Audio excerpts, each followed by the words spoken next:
à Assembleia da República. De facto, a Cimeira de Copenhaga foi um fracasso, isso está dito por todos, não acrescenta nada dizê-lo. Mas queria dizer, Sra. Ministra, qual é a interpretação, perguntar-lhe antes de mais, qual é a interpretação que faz relativamente a uma opção que houve nos últimos anos de promover quase a religião a questão do aquecimento global e ter como dogma os 2 graus de aquecimento. E o problema que isso teve em desviar as atenções de muitas outras matérias que teriam sido muito importantes ser discutidas em Copenhaga, como é o caso das alterações climáticas, para além disso, o caso da desertificação, o caso da biodiversidade, o caso da poluição, para além das emissões de gases com efeito estufa. Todas estas matérias ficaram para segundo plano em nome de uma dogmatização do aquecimento global. Se considera ou não que isso foi um erro?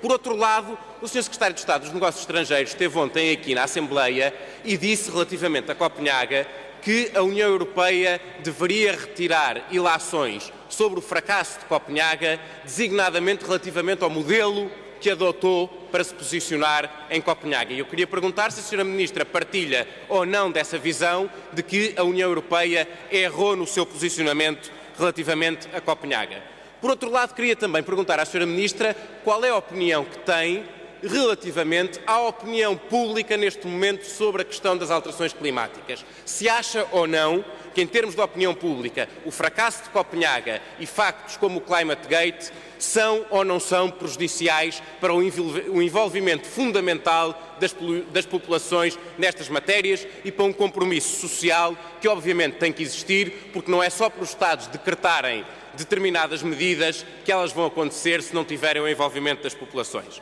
E queria lhe perguntar algumas questões concretas. A primeira tem a ver com o site que o Ministério tem, e bem, relativamente à transparência, que chama www.cumprirkyoto.pt. E perguntar à Sra. Ministra porque tem de mudar uma de 2 coisas. Ou muda os resultados ou muda o nome do site. Com estes resultados, o site tem que se chamar incumprirkyoto.pt, Sra. Ministra. Porque o que acontece é que, relativamente ao indicador de cumprimento, nós estamos 5% acima do limite.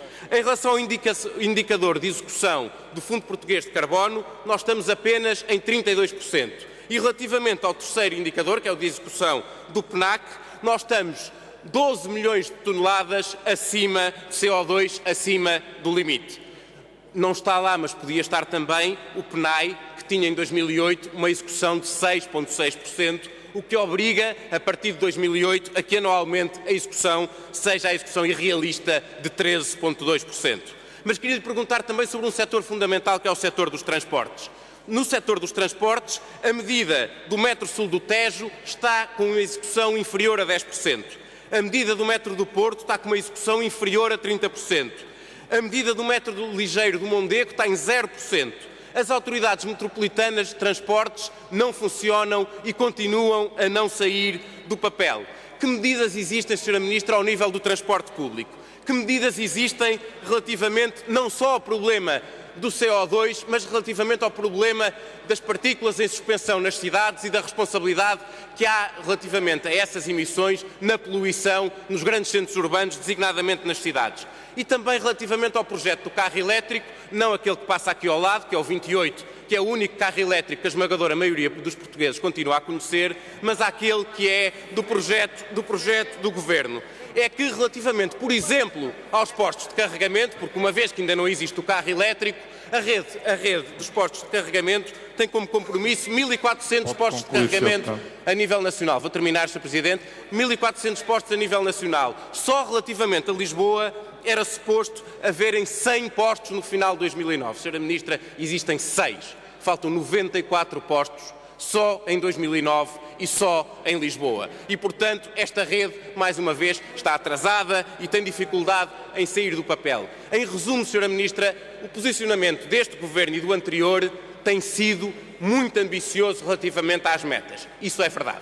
Mas tem sido muito fraco relativamente aos resultados. E, portanto, o que lhe queria perguntar em termos finais é quando é que nós deixamos de ter metas verdes e resultados negros. Muito obrigado.